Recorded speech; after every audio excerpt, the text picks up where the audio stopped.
Anggarkan, semakin besar produk yang dianggarkan, semakin besar anggaran BTKL-nya. Karena semakin banyak produk kan pekerjaannya juga seharusnya akan semakin banyak, maka anggarannya juga bisa semakin banyak. Standar jam kerja, semakin tinggi standar jam kerja, semakin besar anggarannya. Kalau jam kerjanya semakin lama, lembur kan berarti bayarnya semakin banyak, dibayarnya semakin banyak. Oke, karena itu anggarannya juga harus dibesarkan. Standar tarif upah tenaga kerja langsung, semakin tinggi standar tarif upah, semakin besar anggarannya.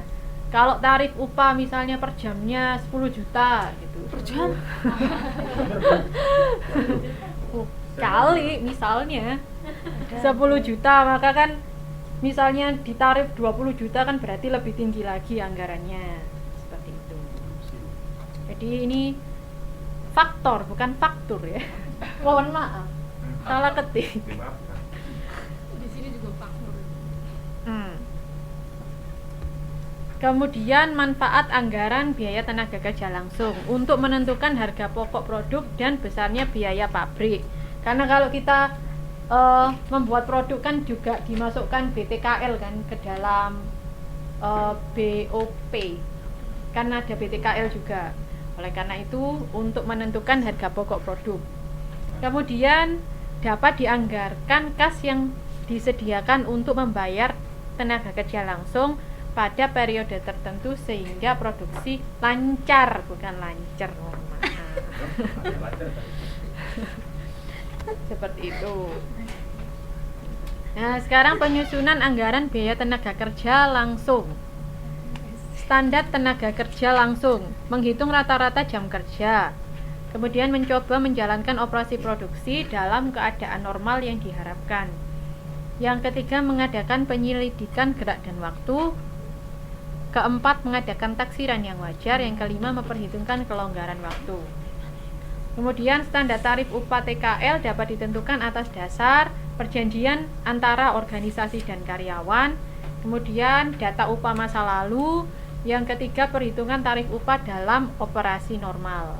Jadi standar tarif itu yang tadi per jam, per jamnya berapa, itu bisa melalui 3 cara ini. Mungkin didiskusikan sama karyawan, nanti kamu tak bayar sejamnya berapa, kayak gitu. Atau berdasarkan data upah masa lalu. Itu yang ketiga. Sekarang enggak itu ya Bu, ya? Kayak UMR gitu enggak ya? Masuk Bisa daerah gitu kan. Bisa jadi seperti itu. Kan kalau ada daerah yang misalnya lebih di bawah UMR kan bisa dilaporkan juga kan itu. Tidak boleh. NG. No good. Nah, sekarang anggaran jam TKL terpakai. Ini di halaman 347. Oke. Di situ anggaran produk jadi dihasilkan pada perusahaan kecap asli tahun 2016. Ada triwulan 1 sampai 4. Kecap sedangnya ada 95 botol, kecap manis 54, kecap asin 38 botol. Standar jam kerja langsung untuk membuat 1 botol kecap adalah 0,1 jam. Jadi untuk membuat 1 botol kecap diperlukan 0,1 jam. Formula yang dapat digunakan dalam menyusun anggaran jam tenaga kerja langsung terpakai adalah itu. JTKLT sama dengan P kali SJTKL. Jam tenaga kerja langsung terpakai sama dengan produk jadi yang dihasilkan dikali dengan standar jam kerja langsung. Jadi seperti ini. Nah,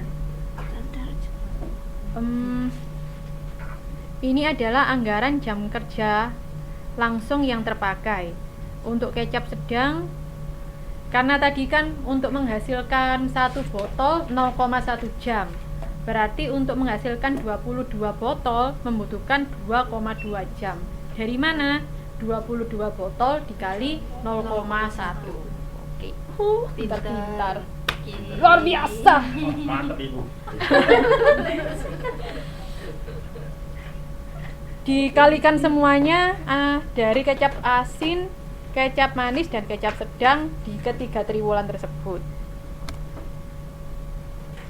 Lalu untuk anggaran BTKL, biaya tenaga kerja langsung. Kalau tadi kan anggaran jam kerjanya, tadi kan jam kerja masih. Nah sekarang biayanya. Jika rumusnya adalah BTKL sama dengan JTKLT dikali STUTKL. Oh boy. Jadi yang gampang dimengerti teman-teman aja. Kalau memang sulit ngapalin hurufnya banyak sekali, panjang sekali. Jadi BTKLT biaya tenaga kerja langsung sama dengan jam tenaga kerja langsung terpakai yang sebelumnya kita hitung dikali standar tarif.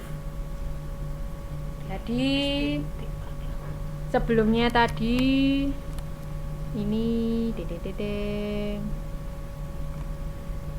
jam kerja langsung produk jadi kali standar jam kerja. Mungkin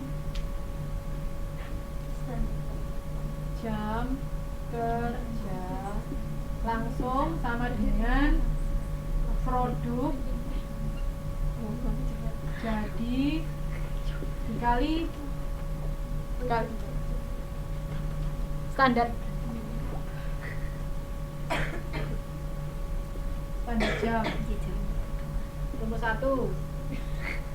Kalau sudah ketemu ini BTKL sama dengan ini JKL dikalikan tarif.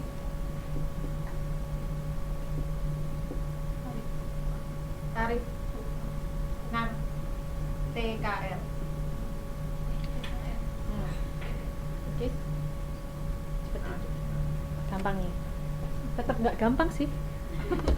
Setidaknya lebih apa ya? Daripada A B C D E F G tapi nggak tahu apa itu kan, kalau gini agak jelas gitu maksudnya. Seperti itu. Tadi sampai setelah kita tahu jamnya, standar jamnya, maka dikalikan BTKL sama dengan jamnya, jam kerja langsungnya dikalikan ada apa? Dikalikan standar tarif upahnya. Tarifnya berapa? Jadi di sini tinggal dikalikan saja semuanya tadi 2,2 jam dikalikan 500 sama dengan 1100. Semuanya dikalikan totalnya berapa? Ketemu. Nah, tadi kan sudah BTKL kan sudah ya. Jadi intinya kalau BTKL dicari standar jamnya dulu, kemudian baru dikalikan dengan standar tarif. Sekarang BOP, pengertian anggaran biaya overhead pabrik. BOP adalah biaya pabrik selain bahan baku dan biaya tenaga kerja langsung. BOP ada yang variabel, ada yang tetap. Yang variabel dipengaruhi oleh besar kecilnya volume produksi, sedangkan BOP tetap, biaya overhead tetap, biaya overhead pabrik yang besar kecilnya tidak dipengaruhi oleh volume produksi. Ada contohnya kah teman-teman?